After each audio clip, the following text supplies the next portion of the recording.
Hello everyone, welcome to my channel. இன்றைக்கி நம்ம standard 12th physics unit number 1 எலக்ட்ரோஸ்டாட்டிக்ஸில் Van de Graaff ஜென்ரேட்டருங்கிற இந்த டாபிக் பார்க்க போகிறோம். ஃபஸ்ட்டு வேண்டிகிராஃப் ஜென்ரேட்டருடைய மெக்கானிசம் நம்மளுக்கு தெரியணும்னா ஃபஸ்ட்டு நம்மளுக்கு ரெண்டு விஷயம் தெரிஞ்சுக்கணும். ஃபஸ்ட்டு எலக்ட்ரோஸ்டாட்டிக் இண்டக்ஷன்னா நம்மளுக்கு என்னன்னு தெரிஞ்சுக்கணும். அடுத்தது ஆக்ஷன் அட் பாயிண்ட்ஸ்னால் என்னங்கிறது நம்மளுக்கு தெரிஞ்சிருக்கணும். ஃபஸ்ட்டு நான் எலக்ட்ரோஸ்டாட்டிக் இண்டக்ஷன்னா என்னங்கிறத எக்ஸ்பிளைன் பண்ணுறேன். அதுக்கு முன்னாடி ட்ரைபோ எலக்ட்ரிக் சார்ஜிங்னா என்னன்னுட்டு நம்மளுக்கு தெரிஞ்சிருக்கணும். ட்ரைபோ எலக்ட்ரிக் சார்ஜிங்னா என்னங்கிறத நம்ம ஏற்கனவே நான் 12th ஸ்டாண்டர்ட் கிளாஸ் ஸ்டார்ட் பண்ணதில் வீடியோவை அதை தான் சொல்லியிருப்பேன். ட்ரைபோ எலக்ட்ரிக் சார்ஜிங்னா என்னங்கிறத.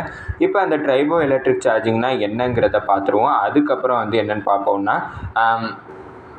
எலக்ட்ரோஸ்டாட்டிக் இண்டக்ஷன்னா என்னன்னுட்டு பார்ப்போம். அதுக்கப்புறம் நம்ம ஆக்ஷன் அட் பாயிண்ட்ஸ்னால் என்னங்கிறத பார்ப்போம். ட்ரைபோ எலக்ட்ரிக் சார்ஜிங்னா என்னென்னு பார்த்தோம்னா ரெண்டு ஆப்ஜெக்ட், அந்த ரெண்டு ஆப்ஜெக்டை ரப் பண்ணுறப்ப எனக்கு ஒரு ஆப்ஜெக்ட் சார்ஜ்டு மெட்டீரியலாக மாறுச்சுன்னா அதுதான் ட்ரைபோ எலக்ட்ரிக் சார்ஜிங்னுட்டு சொல்லுவோம். அதாவது எக்ஸாம்பிளுக்கு அவங்க ஆம்பர், அதாவது இந்த வேப்ப மரத்துலலாம் ஒரு கம் மாதிரி நம்மளுக்கு விளையும், அது வளைஞ்சு போகும், அதுதான் ஆம்பர்னுட்டு சொல்லுவோம். அதுக்கப்புறம் அனிமல் ஃபர், அதாவது விலங்கோட தோல், ரெண்டையுமே ரப் பண்ணுறப்ப அந்த விலங்கோட தோல் சார்ஜாக மாறுதுங்கிறத ஏஷியன் பீப்புள்ஸ் கண்டுபிடிச்சாங்க. அது மாதிரி தான் electrostatic induction. Electrostatic induction triboelectric charging நம்ம ரப் பண்ணுறது மூலமாக நம்மளுக்கு சார்ஜாக மாறும். ஆனால் இங்கே எலக்ட்ரோஸ்டாட்டிக் இண்டக்ஷனில் நம்ம ரப் பண்ண தான் வேணாம், அதை கிட்டக்க கான்டாக்டுக்கு கொண்டு போக வேணாம். நம்ம கான்டாக்டில் கூட கொண்டு போகணுன்னு அவசியம் இல்லை. ஒரு ஆப்ஜெக்டை கிட்டக்க கொண்டு போனாலே அது நம்மளுக்கு சார்ஜ்டு மெட்டீரியலாக மாறிடும். அதுதான் நம்ம எலக்ட்ரோஸ்டாட்டிக் இண்டக்ஷன்னுட்டு சொல்லுவோம். அதோட டெஃபினேஷன் என்ன கொடுத்துருக்காங்கன்னா பார்த்தீங்கன்னா, charging without actual contact is called as electrostatic induction. அதாவது எந்த ஒரு ஆக்சுவல் கான்டாக்டும் இல்லாமல் ஒரு மெட்டீரியலை நம்ம சார்ஜ்டு மெட்டீரியலாக மாற்றுறோம்னா அதுதான் எலக்ட்ரோஸ்டாட்டிக் இண்டக்ஷன் அப்படின்னுட்டு சொல்கிறாங்க.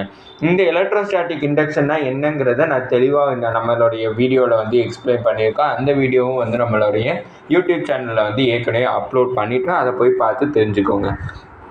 இப்போ எலக்ட்ரோஸ்டாட்டிக் இண்டக்ஷன்னா என்னென்னு தெரிஞ்சிருக்கோம். அடுத்தது ஆக்ஷன் அட் பாயிண்ட்ஸுங்கிறதுனா என்னென்னு பார்ப்போம். ஆக்ஷன் அட் பாயிண்ட்ஸுங்கிறது எதில் அதிகமாக யூஸ் பண்ணுவாங்கன்னு பார்த்தோம்னா லைட்டிங் டிடெக்டாரில் அதிகமாக யூஸ் பண்ணுவாங்க. அதாவது இடிதாங்கின்னுட்டு நம்ம சொல்லுவோம். அந்த இடிதாங்கியில் அதிகமாக இந்த ஆக்ஷன் அட் பாயிண்ட்ஸுங்கிற மெக்கானிசம் தான் நம்ம யூஸ் பண்ணுவோம். பெரிய பெரிய பில்டிங்லாம் இடி தாக்கிடக்கூடாதுன்னுட்டு வச்சுருப்பாங்க. இதுதான் அந்த லைட்னிங் அரெஸ்டர். அந்த லைட்னிங் அரெஸ்டரில் தான் இந்த ஆக்ஷன் அட் பாயிண்ட்ஸுங்கிற மெக்கானிசம் யூஸ் பண்ணியிருப்பாங்க. இப்போ ஆக்ஷன் அட் பாயிண்ட்னா என்னங்கிறத பார்த்துருவோம். ஆக்ஷன் அட் பாயிண்ட்டுங்கிறது என்னென்னு பார்த்தோம்னா இந்த டயக்ராமை பார்த்தோம்னா நம்மளுக்கு ஈஸியாக தெரிஞ்சிடும். அதோட இன்னொரு நேம் என்னென்னு பார்த்தோம்னா கொரோனா டிஸ்சார்ஜ்னுட்டு சொல்லுவாங்க. என்னடா கொரோனாங்கிறது 2020 அந்த வைரஸ் பேரே நினச்சிடாங்க, இது வேறு அது வேறு. இது கொரோனா டிஸ்சார்ஜ், அது கொரோனா டிசீஸ். இப்போ இந்த கொரோனா டிஸ்சார்ஜ் இல்லைனா ஆக்ஷன் அட் பாயிண்ட்டை எக்ஸ்பிளைன் பண்ணோம்னா இங்கே ரெண்டு ஸ்பியர் இருக்குது. அதில் பார்த்தோம்னா ஒரு ரேடியஸ் ரொம்ப பெருசு, இன்னொரு எட்ஜில் இருக்கக்கூடிய இன்னொரு ஸ்பியரோட ரேடியஸ் ரொம்ப சின்னது. அந்த இன்னொரு சின்னதான ஸ்பியர் கிட்ட நிறைய பாசிட்டிவ் சார்ஜஸ் நம்மளுக்கு அக்குமுலேட் ஆகிருக்கிறது தெரிஞ்சிருக்கும். இன்னொரு ஸ்பியர் கிட்ட பார்த்தோம்னா கம்மியான பாசிட்டிவ் சார்ஜ் தான் அக்குமுலேட் ஆகிருக்கு. ஏன்னு பார்த்தோம்னா அதுக்கு ரேடியஸ் ஜாஸ்தி, இதுக்கு ரேடியஸ் கம்மி. அதனால பார்த்தோம்னா எனக்கு இங்கே எலக்ட்ரிக் ஃபீல்டு இந்த ஸ்மால் எட்ஜில் அதிகமாக இருக்கும், இந்த லார்ஜர் எட்ஜில் எலக்ட்ரிக் ஃபீல்டு கம்மியாக இருக்கும். எலக்ட்ரிக் ஃபீல்டு அதிகமாக இருக்குங்கிறப்ப எனக்கு இங்கே பாசிட்டிவ் சார்ஜ் இருக்குது. எலக்ட்ரிக் ஃபீல்டு ஜாஸ்தியாக இருக்கிறப்ப நெகட்டிவ் சார்ஜஸை ஈஸியாக அட்ராக்ட் பண்ணிடும். அதனால தான் இங்கே தண்டரிங் க்ளவுட் பார்த்தோம்னா பாசிட்டிவ் சார்ஜ், ஆனால் அதுலேருந்து வரக்கூடிய தண்டர் போல்ட்ஸ் எல்லாமே என்னென்னு பார்த்தோம்னா எல்லாமே நெகட்டிவ் சார்ஜாக இருக்கும். அதனால தான் ஈஸியாக லைட்னிங் ராட் ஈஸியாக அதை அட்ராக்ட் பண்ணிடுது. இதை தான் இங்கே கீழே டெஃபினேஷனாக கொடுத்துருக்காங்க. இதில் எலக்ட்ரிக் ஃபீல்டு ரொம்ப ஹையாக இருக்கிறதுனால பக்கத்தில் இருக்கக்கூடிய ஏர் அயனைஸ் பண்ணிடுது. அயனைஸ் பண்ணி அந்த ஏர் நம்மளுக்கு பாசிட்டிவ் அயான், அதுக்கப்புறம் நெகட்டிவ் அயான்னுட்டு ரெண்டாக பிரியுது. பாசிட்டிவ் அயான் எல்லாமே ஷார்ப்பர் எட்ஜிலேருந்து ரிப்பல் ஆகி போயிடுது. ஆனால் நெகட்டிவ் அயான் எல்லாமே அந்த ஷார்ப்பர் எட்ஜுக்கு அட்ராக்ட் ஆகுதுன்னு சொல்லியிருக்காங்க. ஏன்னு பார்த்தோம்னா இது பாசிட்டிவ் சார்ஜ், நெகட்டிவ் சார்ஜுங்கிறப்ப அது அன்லைக் சார்ஜஸ். அன்லைக் சார்ஜஸ் எப்போவுமே அட்ராக்ட் ஆகும். அடுத்து பார்த்தோம்னா எனக்கு லைட் சார்ஜஸ் எப்போவுமே ரிப்பல் ஆகும். அதனால தான் இங்கே பாசிட்டிவ் அயான்ஸ் எனக்கு ரிப்பல் ஆகி போயிடுது, நெகட்டிவ் அயான்ஸ் எல்லாமே அட்ராக்ட் ஆகிடுது. இதனால அந்த ஷார்ப் எட்ஜ் வந்து எதில் இருக்குது, ஒரு கண்டக்டாரில் இருக்குது. அந்த கண்டக்டாரோடைய ஷார்ப் எட்ஜ் வந்து ப்ரெசண்ட்டாக இருக்கிறதுனால அதோடைய டோட்டல் சார்ஜ் வந்து எனக்கு எப்படி ஆகுதுன்னு பார்த்தோம்னா 0ன்னுட்டு ஆயிடுது. இந்த ப்ராசஸை தான் வந்து corona discharge or action at பாயிண்ட்ஸ்ன்னுட்டு சொல்கிறாங்க. இப்போ இந்த 2 மெக்கானிசம் வந்து பேஸ் பண்ணி தான் வந்து வான் டி கிராஃப் ஜென்ரேட்டர் வந்து நம்மளுக்கு ரன் ஆகுது. எதுக்கு வான் டி கிராஃப் ஜென்ரேட்டர்னுட்டு பேர் வந்துச்சுன்னு பார்த்தோம்னா 1929 ராபர்ட் வான் டி கிராஃப்ங்கிற ஒரு சயின்டிஸ்ட் தான் வந்து இந்த வான் டி கிராஃப் ஜென்ரேட்டரை வந்து டிசைன் பண்ணார். அவர் டிசைன் பண்ணனாலே அவரோட பேரையே வச்சுக்கிட்டாரு வான் டி கிராஃப் ஜென்ரேட்டர்.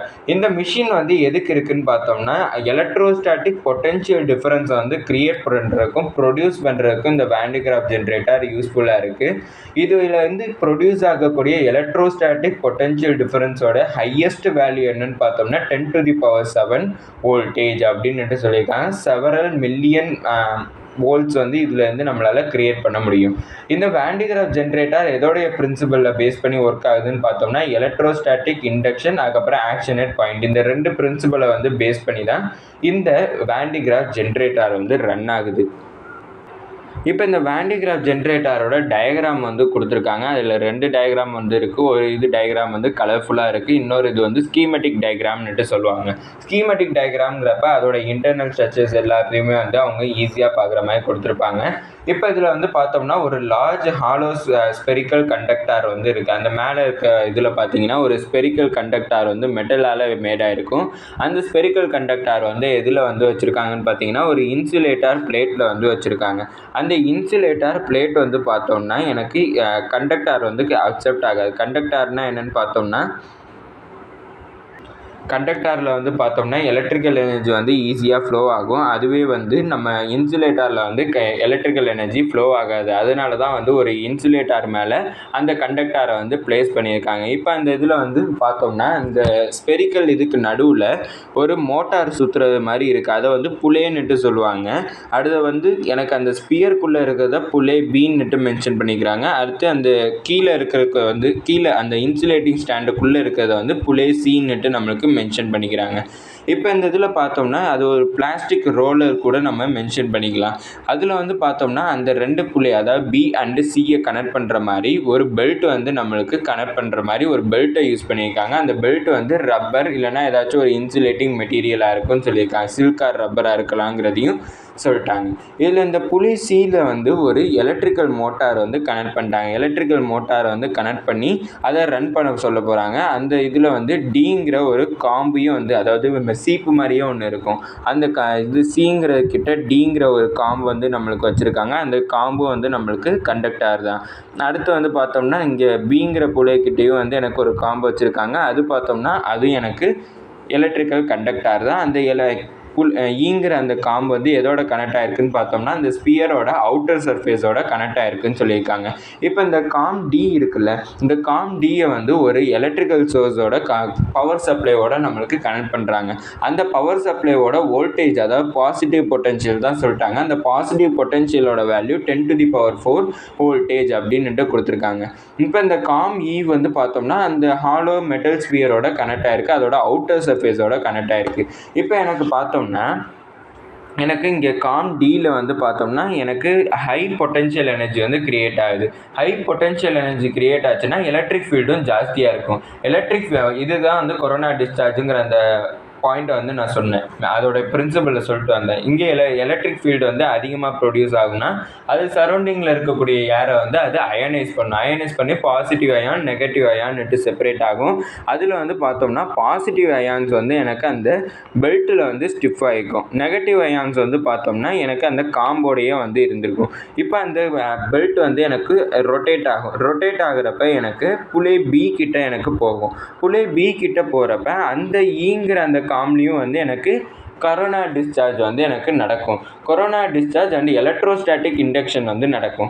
அப்படி நடக்கிறப்ப இந்த பாசிட்டிவ் அயான்ஸ் வந்து நெகட்டிவ் அயான்ஸை வந்து அட்ராக்ட் பண்ணி அதை வந்து அவுட்டர் சர்ஃபேஸுக்கு வந்து எனக்கு கடத்தி விட்டுரும். அவுட்டர் சர்ஃபேஸுங்கிறப்ப இந்த ஸ்பியரோடைய வெளிப்புறத்துக்கு வந்து அது கொண்டு போயிடும். அதனால தான் இந்த ஸ்பியரோட அவுட்டர் சர்ஃபேஸில் எல்லாமே பாசிட்டிவ் அயான்ஸ் வந்து ப்ரெசென்ட் ஆகிருக்கு. அதாவது electrostatic induction and corona discharge process வந்து நடக்கிறதுனால தான் இதோட அந்த ஹாலோ ஸ்பியரோட அவுட்டர் சர்ஃபேஸில் வந்து எனக்கு பாசிட்டிவ் அயான்ஸ் வந்து ப்ரெசென்ட் ஆகிருக்கு. இந்த ப்ராசஸ் அதாவது இந்த பெல்ட்டோட ரொட்டேஷன் வந்து கண்டினியூஸாக ரொட்டேட் ஆகிட்டே இருக்கும். எது வரைக்கும் ரொட்டேட் ஆகிட்டே இருக்குன்னு பார்த்தோம்னா அந்த இதோடைய பொட்டன்ஷியல் டிஃப்ரென்ஸ் வந்து 10⁻7 அதாவது செவரல் மில்லியன்ஸ் வோல்டேஜ் அதாவது 10⁻7 வோல்டேஜ் வந்து ரீச் பண்ணுற வரைக்கும் அந்த பெல்ட் வந்து ரொட்டேட் ஆகிட்டே இருக்கும். அந்த இதில் வந்து எனக்கு மேலே அவுட்டர் சர்ஃபேஸுங்கிறப்ப அந்த பாசிட்டிவ் அயான்ஸ் வந்து லீக் ஆகிறதுக்கு நிறைய சான்சஸ் வந்து இருக்குது. அந்த சார்ஜஸ் லீக் ஆகாமல் இருக்கிறதுக்கு ஒரு கண்டக்டார் வந்து யூஸ் பண்ணுறாங்க. ஒரு என்க்ளோசிங் மெட்டீரியல் மூடி மாதிரி வச்சுப்போம். அந்த மூடி வந்து எதால் மேடாக இருக்குன்னு பார்த்தோம்னா கேஸ் ஃபில்டு ஸ்டீல் சாம்பர்னுட்டு சொல்லியிருக்காங்க. அந்த மூடி மாதிரி யூஸ் பண்ணுறது வந்து என்னன்னு பார்த்தோம்னா ஒரு ஸ்டீல் சாம்பர் சொல்லியிருக்காங்க. அந்த ஸ்டீல் சாம்பர் ஃபுல்லாமே கேஸை வந்து ஃபில் பண்ணியிருக்காங்க. ஏன்னு பார்த்தோம்னா அப்படின்னா தான் அந்த பாசிட்டிவ் சார்ஜஸ் வந்து எஸ்கேப் ஆகாமல் அதாவது சரௌண்டிங் ஏரில் வந்து எஸ்கேப் ஆகி லீக் ஆகாமல் இருக்கிறதுக்கு அப்படி யூஸ் பண்ணியிருக்காங்க. அந்த கேஸ் ஃபில்டு ஸ்டீல் சாம்பர் வந்து பார்த்தோம்னா ஃபுல் அண்ட் ஃபுல் வந்து எனக்கு ஹை ப்ரெஷரைஸ்டுன்னுட்டு சொல்லியிருக்காங்க. இது நான் இந்த வான் டெ கிராஃப் ஜென்ரேட்டரோட மெயின் யூசேஜ் வந்து என்னன்னு பார்த்தோம்னா இது வந்து ஹை வோல்டேஜ் வந்து ப்ரொடியூஸ் பண்ணும். இந்த ஹை வோல்டேஜை யூஸ் பண்ணி நம்மளால் பாசிட்டிவ் அயான்ஸை வந்து ஆக்சிலரேட் பண்ணுறதுக்கு இந்த இது யூஸ் ஆகும். எதுக்கு இந்த பாசிட்டிவ் அயான்ஸை வந்து ரொம்ப ஆக்சிலரேட் பண்ணணும் அப்படின்னு பார்த்தோம்னா நியூக்ளியர் டிஸ்இன்டிகிரேஷனுக்கு வந்து ரொம்ப ரொம்ப இம்பார்ட்டன்ட் வந்து இந்த பாசிட்டிவ் அயான்ஸை வந்து ஆக்சிலரேட் பண்ணுறது. மெயின்லி வந்து இந்த நியூக்ளியர் டிஸ்இன்டிகிரேஷன் ப்ராசஸ் எங்கே நடக்கும்னு பார்த்தோம்னா நியூக்ளியர் ரியாக்டர்ஸில் வந்து நடக்கும். அதுக்காண்டி ஹை பொட்டென்ஷியல் எனர்ஜி வந்து நம்மளுக்கு பொட்டென்ஷியல் டிஃப்ரென்ஸ் வந்து நம்மளுக்கு தேவைப்படும். அந்த ஹை பொட்டென்ஷியல் டிஃப்ரென்ஸ் வந்து இந்த வான் டெ கிராஃப் ஜென்ரேட்டர் தான் வந்து நம்மளுக்கு ப்ரொடியூஸ் பண்ணுது.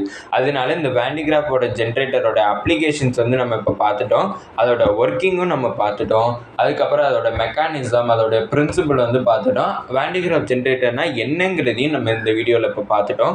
இதோட இந்த வீடியோ முடிஞ்சிச்சு. மறக்காம நம்ம சேனலை சப்ஸ்கிரைப் பண்ணி சப்போர்ட் பண்ணுங்கள். நீங்கள் கொடுக்கக்கூடிய ஒவ்வொரு சப்ஸ்கிரைபும் எனக்கு மிகப்பெரிய சப்போர்ட்டாக இருக்கும். அதுக்கப்புறம் இந்த வீடியோ பிடிச்சிருந்துச்சுன்னா லைக் பண்ணிங்க. அப்புறம் ஏதாச்சும் டவுட்ஸ் இருந்தாலும் நான் ஏதாச்சும் இம்ப்ரூவ் பண்ணணும்னு நினச்சிங்கனாலும் அதை கமெண்ட் செக்ஷனில் சொல்லுவீங்க. தேங்க்யூ.